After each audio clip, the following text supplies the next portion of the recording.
नमस्कार दोस्तों। बीपीएससी के इस सीरीज में हम बीपीएससी प्रीवियस ईयर के सही प्रश्नों को ईयर वाइज ऑन लिनियर में कवर करेंगे, जिससे आपकी तैयारी बहुत कम समय में बहुत अच्छी हो जाएगी। तो आप डिस्क्रिप्शन में जाकर के प्लेलिस्ट के माध्यम से पूरे वीडियो को देख सकते हैं, जिसमें 38वीं से लेकर के 70वीं तक जो एग्ज़ाम हुए हैं उनके सारे वीडियो आपको मिलेंगे। अगर वीडियो अच्छी लगे तो कृपया करके सब्सक्राइब भी कर लीजिए, क्योंकि इस चैनल पर बिहार में जितने भी एग्ज़ाम हुए हैं सारे प्रश्नों को कवर किया जा रहा है, शायद आपको कुछ काम आ सके। तो चलिए शुरू करते हैं। भारत में चेरापूंजी कहाँ स्थित है? मेघालय में स्थित है। विदर्भ एक प्रादेशिक नाम है। भारत में यह किसका अंग है? तो महाराष्ट्र का अंग है। भारत में कौन सी फसल सर्वाधिक क्षेत्र में बोई जाती है? तो चावल बोई जाती है। चावल सबसे ज़्यादा पश्चिम बंगाल में, गेहूं उत्तर प्रदेश में होता है। भारत में सर्वाधिक पटसन उत्पादक राज्य कौन है? तो पश्चिम बंगाल। भद्रावती इस्पात केंद्र कहाँ स्थित है? तो भद्रावती नदी पे है और कर्नाटक राज्य में है। गंगा के मैदान की पुरानी कछारी मिट्टी क्या कहलाती है? तो बांगर कहलाती है। भारत के अतिरिक्त कहाँ प्रायद्वीपीय पर्वत निर्मित हुए हैं? तो पेलियोजाइक महाकल्प में। कपास उद्योग जिन कच्चे मालों पर आश्रित है वे क्या हैं? तो भारहास मूलक होते हैं। विश्व का वृहत्तम डेल्टा किसके द्वारा निर्मित होता है? तो गंगा ब्रह्मपुत्र के द्वारा। विश्व की सर्वाधिक लंबी पर्वत श्रृंखला कौन सी है? तो एंडीज पर्वत श्रृंखला है, और इसका सबसे ऊंची चोटी का नाम है एकांक गुहा, जो अर्जेंटीना में है। सौरमंडल का सर्वाधिक गर्म ग्रह कौन सा है? तो शुक्र। सबसे ठंडा पूछे तो नेपच्यून, जो सबसे दूर होता है वो सबसे ठंडा होगा। पृथ्वी को सूर्य की परिक्रमा करने में कितना समय लगता है? तो 365 दिन, 2.5 दिन।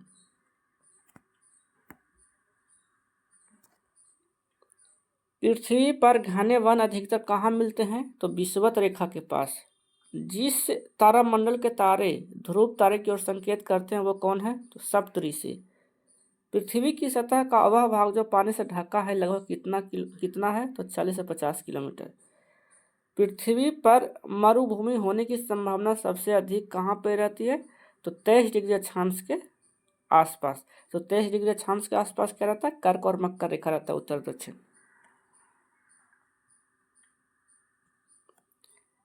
भारतीय संविधान की 10वीं अनुसूची का संबंध किससे है? तो दल बदल विरोधी कानून से, और ये 52वां संविधान संशोधन के तहत आया था। राष्ट्रपति द्वारा राज्यसभा में कितने व्यक्ति मनोनीत किए जाते हैं? तो 12 व्यक्ति। और ये मनोनयन की जो प्रक्रिया है कौन से देश से ली गई है? तो आयरलैंड से। आम चुनावों में मतदान की आयु 21 वर्ष से घटाकर 18 वर्ष कर दी गई है। किस संशोधन द्वारा किया गया? तो 61वां संविधान संशोधन के द्वारा। संविधान में मंत्रिमंडल, जिसे कैबिनेट भी कहा जाता है, शब्द का प्रयोग एक ही बार कहाँ हुआ है? तो अनुच्छेद 352 के 3 में हुआ है। भारतीय संविधान के अनुसार राज्यों की विधायिका में कौन सम्मिलित है? तो राज्यपाल है, विधानसभा, विधान परिषद, जहाँ इसका अस्तित्व है। जहाँ विधान परिषद है वहाँ तीनों रहेगा, जहाँ विधान परिषद नहीं है जहाँ वहाँ पे राज्यपाल और विधानसभा। और केंद्र की बात करें तो राष्ट्रपति, लोकसभा और राज्यसभा। संघीय मंत्रिपरिषद के मंत्री किसके प्रति उत्तरदायी होते हैं? तो केवल लोकसभा के प्रति। मौलिक कर्तव्यों को किसके द्वारा निर्धारित किया गया? तो 24वें संविधान संशोधन के द्वारा। भारतीय संविधान को संविधान सभा द्वारा कब अंगीकृत किया गया? तो 26 नवंबर 1949 को। भारतीय संविधान का 73वां संशोधन क्या प्रावधान करता है? तो पंचायत चुनावों को आदेशात्मक तथा लोकसभा एवं विधानसभा चुनावों के समक्ष बनाने का। 73वां संविधान संशोधन में ही पंचायती राज व्यवस्था का स्थापना हुआ था। भारत सरकार की आय का सबसे बड़ा स्रोत क्या है? तो उत्पाद कर है। भारत में सबसे प्राचीन बृहत स्तरीय उद्योग कौन सा है? तो कपास है। जीवन बीमा निगम किसके उदाहरण है? निवेश बैंक के। किस स्रोत से भारत सबसे अधिक विद्युत प्राप्त करता है? तो तापीय स्रोत से। अंत्योदय कार्यक्रम का उद्देश्य क्या था? गरीबों में सबसे गरीब की सहायता करना था। अंत्योदय कार्यक्रम 25 दिसंबर 2000 ईस्वी को आया था 9वीं पंचवर्षीय योजना के दौरान। बिहार में ग्रामीण शहरी जनसंख्या का अनुपात क्या है? ये बहुत एग्ज़ाम के हिसाब से बहुत पुराना है, 18.20। अभी अभी के हिसाब से शायद 88.11 है। भारत का प्रमुख खाद्य फसल क्या है? तो चावल है। योजना आयोग नीति आयोग का स्वरूप क्या है? परामर्शदात्री संस्था है। भारत की 8वीं पंचवर्षीय योजना की अवधि क्या है? तो सन 1992 से 97 है। इसका मूल उद्देश्य था औद्योगिक आधुनिकीकरण करना था, जो उद्योग लगे थे उसका मॉडर्नाइजेशन करना था इसका मूल उद्देश्य। भारी पानी क्या होता है जिसमें हाइड्रोजन का स्थान आइसोटोप ले लेता है? इसे डीटीओ बोलते हैं, डीटीओ, ड्यूटेरियम ऑक्साइड। ठंड के दिनों में लोहे के गुटकों और लकड़ी के गुटकों को प्रातः काल छुएं तो लोहे का गुटका ठंडा क्यों लगता है? लकड़ी की तुलना में लोहा ऊष्मा का अच्छा चालक होता है, इसके लिए वो अधिक ठंड ऑब्जर्व कर लेता है। हवा में जिस गैस की मात्रा सबसे अधिक है वह कौन है? तो नाइट्रोजन है। और नाइट्रोजन कितना होता है? 78%, और उसमें ऑक्सीजन होता है 21%। सौरमंडल का सबसे बड़ा ग्रह कौन है? तो बृहस्पति है। सेल्सियस स्केल पर मानव शरीर का सामान्य तापमान क्या होगा? तो 37 डिग्री सेल्सियस, या फ़ारेनहाइट में बोले तो 98.6 फ़ारेनहाइट होता है। परमाणु नाभिक के प्रमुख अवयव कौन है? प्रोटॉन और न्यूट्रॉन।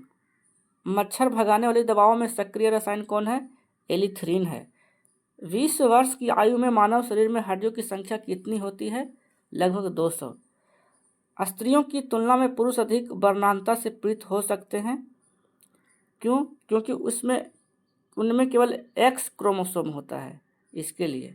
अब पुरुष में एक्स वाई होता है, इसलिए ज़्यादा शिकार होते हैं, और जिसमें डबल एक्स होता है वो कम शिकार होते हैं। पटना को प्रांतीय राजधानी किसने बनाया? तो शेर शाह ने। Jharkhand castle over the grays के लेखक कौन है? तो विक्टर दास। छोटा नागपुर काश्तकारी कानून कब पारित हुआ? सन 1908 ईस्वी में। बिहार में औद्योगिक वित्तीय सहायता प्राप्त करने हेतु कौन प्रमुख वित्तीय संस्था है? तो बिहार राज्य वित्त निगम। 17वीं शताब्दी में बिहार में सोने की खान कहाँ स्थित थी? तो पटना में। बिहार में गौ हत्या रोकने के लिए गौरक्षणी सभाओं की स्थापना किस वर्ष हुई थी? 1882 ईस्वी में। किस वर्ष उड़ीसा बिहार से पृथक हुआ? तो 1 अप्रैल 1936 को अलग हुआ। छोटा नागपुर का जंगल कैसा है? तो पतझड़ एवं सवाना है। एपेक का पूर्ण रूप क्या है? तो एशिया पैसिफिक इकोनॉमिक कोऑपरेशन। स्वर्णिम त्रिकोण का तात्पर्य क्या है? म्यांमार, थाईलैंड और लाओस के मादक पदार्थों का उत्पादन करने वाला भौगोलिक क्षेत्र है। द मूअर्स लास्ट साई के लेखक कौन है? सलमान रुश्दी। एवरेस्ट पर चढ़ने वाली दूसरी भारतीय महिला कौन थी? तो संतोष यादव थी। पहली महिला थी बछेंद्री पाल। संत कबीर के सम्मान में मगहर महोत्सव कब प्रारंभ किया गया? तो 1990 ईस्वी में। मूल अधिकारों का संरक्षक कौन है? तो न्यायपालिका। कवि वानभट्ट कहाँ का निवासी था? थानेश्वर का। हैनसोंग की भारत यात्रा के समय सूती कपड़ों के उत्पादन के लिए सबसे प्रसिद्ध कौन नगर था? तो मथुरा था। पाटलिपुत्र में स्थित चंद्रगुप्त महल मुख्यतः किस वस्तु की बनी हुई थी? तो लकड़ी की बनी हुई थी, जिसमें 64 द्वार और 570 मीनारें थीं। किस इतिहासकार ने शाहजहां के शासनकाल को मुगल काल का स्वर्ण युग कहा था? तो B.A. स्मिथ ने। अलाउद्दीन खिलजी के प्रसिद्ध सेनापतियों में किसकी मंगोलों को विरुद्ध लड़ते हुए मृत्यु हुई थी? तो जफर खां की मृत्यु हो गई थी। ब्राह्म समाज की स्थापना कब हुई? तो 1828 ईस्वी में ब्रह्म समाज की स्थापना हुई। संस्थापक थे राजा राम मोहन राय, और आदि ब्रह्मा समाज के संस्थापक थे देवेंद्रनाथ टैगोर। कौन आत्मीय सभा के संस्थापक थे? तो राजा राम मोहन राय। किसने ऑल इंडिया मुस्लिम लीग की स्थापना की? तो नवाब सलीमुल्लाह खान ने की थी। मुस्लिम लीग की स्थापना 30 दिसंबर 1906 ईस्वी को ढाका में हुआ था, और इसमें आगा खां भी सदस्य थे, संस्थापक सदस्य। लॉर्ड ब्लेजली की सहायक संधि को स्वीकार करने वाला पहला मराठा सरदार कौन था? तो पेशवा बाजीराव द्वितीय। रंजीत सिंह ने सुप्रसिद्ध कोहिनूर हीरा कहाँ प्राप्त किया था? किससे प्राप्त किया था? तो शाह शुजा से प्राप्त किया था। कुतुबुद्दीन ऐबक की राजधानी कहाँ थी? तो लाहौर थी। 1938 में भारतीय राष्ट्रीय कांग्रेस के अध्यक्ष कौन निर्वाचित हुए? सुभाष चंद्र बोस जी हुए थे हरिपुरा से। फिर 1939 में अध्यक्ष हुए थे जो त्रिपुरा से थे। स्वामी विवेकानंद ने रामकृष्ण मिशन की स्थापना कब की? तो 1896 ईस्वी में। रॉलेट एक्ट का भारतीय राष्ट्रीय कांग्रेस ने विरोध क्यों किया? क्योंकि इसका लक्ष्य व्यक्तिगत स्वतंत्रता को सीमित करना था। द्वितीय गोलमेज सम्मेलन किस प्रश्न पर सफल रहा? तो सांप्रदायिक प्रतिनिधित्व के आधार पर। भारत छोड़ो प्रस्ताव पारित होने के बाद गांधी जी को कहाँ कैद किया गया था? तो आगा खां पैलेस जो पुणे में है। 8 अगस्त 1942 को भारत छोड़ो आंदोलन शुरू हुआ था। किसने बंगाल में द्वैध शासन प्रणाली को समाप्त किया? तो वारेन हेस्टिंग्स ने 1772 ईस्वी में। वारदोली सत्याग्रह का नेतृत्व किसने किया? तो वल्लभ भाई पटेल ने 1928 ईस्वी में हुआ था। किस सत्याग्रह आंदोलन में गांधी जी ने प्रत्यक्ष रूप से भाग नहीं लिया? तो वाइकोम सत्याग्रह में भाग नहीं लिया था। वाइकोम सत्याग्रह 1925 ईस्वी में 24-25 में केरल में हुआ था। 1857 ईस्वी का विद्रोह मुख्यतः किस कारण से असफल रहा? किसी सामान्य योजना और केंद्रीय संगठन की कमी के कारण सफल हो गया था। 1923-28 ईस्वी के काल में भारतीय राजनीति में क्रांतिकारी कार्यविधि की पुनरावृत्ति का कारण क्या था? गांधी जी द्वारा असहयोग आंदोलन का स्थगन।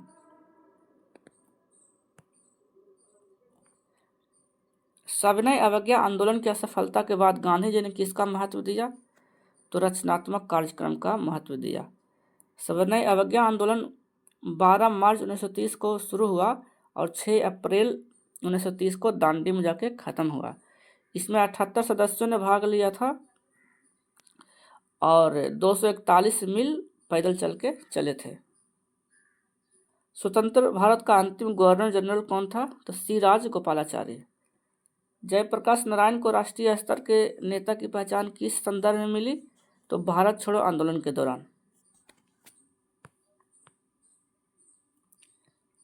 नोआखली काल में महात्मा गांधी के सचिव कौन थे?